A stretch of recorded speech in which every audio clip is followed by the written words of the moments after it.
बीवी। लेकिन सवाल ये है, कौन लोग और क्यों ये दावा करते थे कि वो आधी इंसान और आधी जिन्न थी? जनूबी अरब से लेकर अफ्रीका की सरहदों तक फैली हुई एक शानदार हुकूमत की मरकजी किरदार थी सबा की मलिका बिल्किस। अब सुनिए वो हैरत अंगेज बातें जो अकल को भी हैरान कर देंगी। एक सूरज की परस्तिश मलिका का इस्लाम कबूल करना और फिर उसके बाद जो वाकयात पेश आए वो इतिहास के पन्नों में दर्ज हैं। अगर आप तैयार हैं तो आइए शुरू करते हैं। बिल्किस एक ऐसा नाम जो गर्म हवाओं, खुशबुओं और पुरानी तहजीबों से उभर कर सामने आया। वो सिर्फ एक मलिका नहीं थी बल्कि एक तहजीब, एक अकीदा और एक अजीम तब्दीली की अलामत थी। बिल्किस हुक्मरान थी आज के यमन में वाक़ एक जरखेज और दौलतमंद इलाके सल्तनत सबा की। ये मुल्क सबा एक ऐसी सरजमीन जो सोने, लोबान, मसालों और अनमोल खजानों से माला माल थी। लेकिन ये सरजमीन सिर्फ दौलत से नहीं बल्कि अपने अकायद से भी मुख्तलिफ थी। बिल्किस और उसकी कौम सूरज की परस्तिश किया करते थे। हर सुबह जब आसमान में सूरज तुलू होता और सारी जिंदगी को रोशनी मिलती तो उनकी नज़रों में सूरज कोई आम चीज़ नहीं था बल्कि एक इलाही कुदरत का निशान था। हर फज्र के वक़्त लोग मशरक़ कर पूरब की तरफ मुंह करके ज़मीन पर झुकते और अपने हाथ आसमान की तरफ उठाकर सूरज को सजदा करते।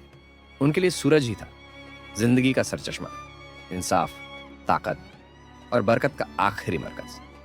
यही थी बिल्किस, बावकार, ताकतवर और दाना मलिका, मगर अभी तक हकीकी नूर हिदायत से ना आगाह, एक रहनुमा जिसकी किस्मत अब एक नया मोड़ लेने वाली थी। उसी दौरान दूर एक और सरजमीन में, यरूशलेम में, एक और हुक्मरान की हुकूमत थी। वो थे हज़रत सुलेमान अलैहिस्सलाम। वो सिर्फ एक नबी ही नहीं बल्कि दुनिया के सबसे अजीम बादशाहों में से एक थे। अल्लाह के मुंतखब बंदे जिन पर ना सिर्फ इंसानों बल्कि जिन्नात, जानवरों, यहाँ तक कि हवाओं पर भी हुकूमत थी। उनकी फौज में परिंदे भी शामिल थे और उन्हीं में से एक खास खबर लाने वाला परिंदा था हुदहुद।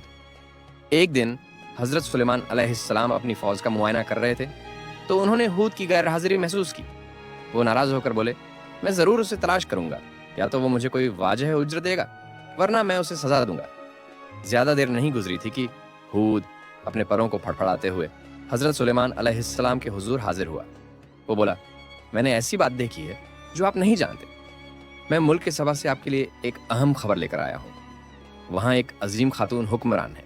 हुद ने कहा, हर चीज़ की मालिक, शानदार तख्त, दौलत और ताकत, मगर अफसोस वो और उसकी कौम अल्लाह को छोड़कर सूरज को सजदा करते हैं। ये अल्फाज हज़रत सुलेमान अलैहिस्सलाम के दिल पर गहराई से असर कर गए क्योंकि उन्हें मालूम था उनका मिशन है ज़मीन पर अदल, इंसाफ और तौहीद, अल्लाह की यकीनदारी को फैलाना। इसलिए आप अलैहिस्सलाम ने इस नई दरियाफ्त शुदा कौम को हक की तरफ बुलाने का फैसला किया। उन्होंने फौरन हुद के परों में एक खत बांध कर फरमाया, जाओ ये खत उनके पास छोड़ कर आओ। फिर थोड़ा पीछे हटकर देखो वो क्या जवाब देते हैं। खत में ये अल्फाज थे, बिस्मिल्लाहिर्रहमानिर्रहीम, अल्लाह के नाम से जो बहुत मेहरबान और निहायत रहम वाला है। मेरे सामने सरकशी ना करो, मेरे पास फर्माबरदारी से आओ। ये सिर्फ एक सियासी दावत नहीं थी, ये थी एक ईमान और तस्लीम की दावत कि सूरज नहीं सिर्फ अल्लाह को सजदा किया जाए। हुद ने वो खत बिल्किस के दरबार में पहुंचा दिया। बिल्किस ने जब वो खत पढ़ा तो हैरत में डूब गई। उसने फौरन अपनी कौम के सरदारों को जमा किया और कहा, ऐ मेरी कौम, मुझे एक बहुत अहम खत मौसूल हुआ है। ये खत किसी अजीम और दाना शख्स की तरफ से है। तुम लोग क्या मशवरा देते हो? मुशीरों ने जंग की तजवीज़ दी, मगर बिल्किस एक दाना और दूरंदेश हुक्मरान थी। वो जंग को आखिरी हल समझती थी। उसने कहा, जब बादशाह किसी मुल्क में दाखिल होते हैं तो वहाँ तबाही मचा देते हैं। मैं पुरअमन तरीका अपनाना पसंद करूँगी। पहले मैं उसके पास तोहफे भेजूंगी और देखूंगी क्या वो वाकई नबी है या सिर्फ दौलत और ताकत का ख्वाहिशमंद। बिल्किस ने तैयार किया कीमती जवाहरात, सोना और अनमोल तोहफे से भरपूर एक शानदार तोहफा। बिल्किस ने एक शानदार काफिला यरूशलेम की तरफ रवाना किया, लेकिन हज़रत सुलेमान अलैहिस्सलाम ने उनके तोहफों की परवाह नहीं की। उन्होंने साफ तौर पर दिखा दिया कि भाई उनकी ताकत दौलत से नहीं बल्कि अल्लाह से है। उन्होंने वाजह फरमाया, मैं तुम्हारे तोहफों का मोहताज नहीं हूँ, या तो तुम इताअत करो वरना अल्लाह के हुक्म से मैं तुम पर एक ज़बरदस्त फ़ौज के साथ हमला करूँगा। ये जवाब बिल्कीस के दिल पर गहरा असर डाल गया। वो सोचने लगी, ये कोई मामूली बादशाह नहीं है, बल्कि एक ऐसा पैगंबर है जो दौलत का भूखा नहीं बल्कि हक का नुमाइंदा है। और आखिरकार बिल्कीस ने फैसला कर लिया, उसे खुद यरूशलेम जाना चाहिए, हकीकत को अपनी आंखों से देखना चाहिए और हक की आवाज़ को अपने कानों से सुनना चाहिए। यूं बिल्कीस एक शानदार काफिले के साथ रवाना हुई। ऊंटों पर लदे थे सोना, लोबान और कीमती पत्थर। लेकिन असल खजाना बिल्कीस के दिल में था, सच की तलाश। जब बिल्कीस का काफिला यरूशलेम के करीब पहुंचा तो हजरत सुलेमान अलैहिस्सलाम को उसकी आमद की खबर मिली और उसी लम्हे उन्होंने अपनी मजलिस में मौजूद जिन्नात और इंसानों से एक चैलेंज किया, तुम में से कौन है जो उसका तख्त उसके यहां पहुंचने से पहले मेरे पास ला सकता है? एक ताकतवर जिन्न बोला, मैं उस तख्त को आपकी मजलिस के खत्म होने से पहले आपके पास ला सकता हूं। लेकिन फिर एक शख्स जिसे अल्लाह ने किताब का इल्म अता फरमाया था वो बोला, मैं वो तख्त आपके पलकों झपकने से पहले ला सकता हूं। और वाकई पलकों के झपकने से पहले बिल्कीस का तख्त हजरत सुलेमान अलैहिस्सलाम के सामने मौजूद था। यह था एक हैरत अंगेज मौजज़ा, अल्लाह की जबरदस्त कुदरत की निशानी। बिल्कीस जब दरबार में पहुंची, हजरत सुलेमान अलैहिस्सलाम ने उसका तख्त उसके सामने पेश कर दिया। बिल्कीस चौंक गई, उसकी आंखें हैरत से खुली की खुली रह गईं। उसने कहा, क्या ये मेरा तख्त है? हजरत सुलेमान अलैहिस्सलाम ने फरमाया, हमने तुम्हारे आने से पहले ही तुम्हारा तख्त लेकर आए ताकि हम देखें क्या तुम हिदायत पाती हो या नहीं। अब बिल्कीस को यकीन हो चुका था, वो किसी आम बादशाह के सामने नहीं बल्कि एक नबी के सामने खड़ी है।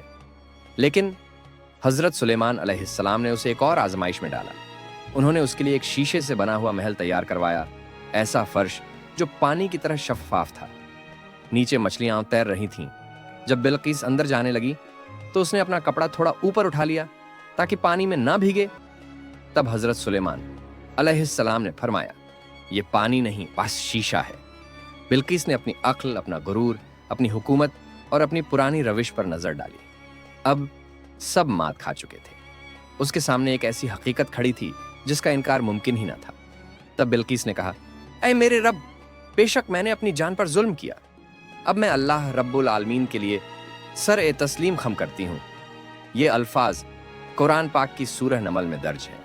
ये थे तारीख के एक अजीम मोड़ की अलामत। एक सूरज परस्त मलिका ने अल्लाह की वहदानियत को कबूल किया और सिर्फ खुद ही नहीं, अपनी कौम को भी हिदायत की तरफ ले गई। बाद की रिवायतों के मुताबिक बिल्कीस ने न सिर्फ इस्लाम कबूल किया बल्कि हजरत सुलेमान अलैहिस्सलाम से निकाह भी किया और उन दोनों ने मिलकर एक ऐसी मिसाली इत्तेहाद कायम किया जो न सिर्फ यह सफर सिर्फ बिल्कीस नाम की एक औरत का सफर नहीं था, बल्कि यह था एक कौम का सफर। एक सफर जहालत से मारिफत तक, शिर्क से तौहीद तक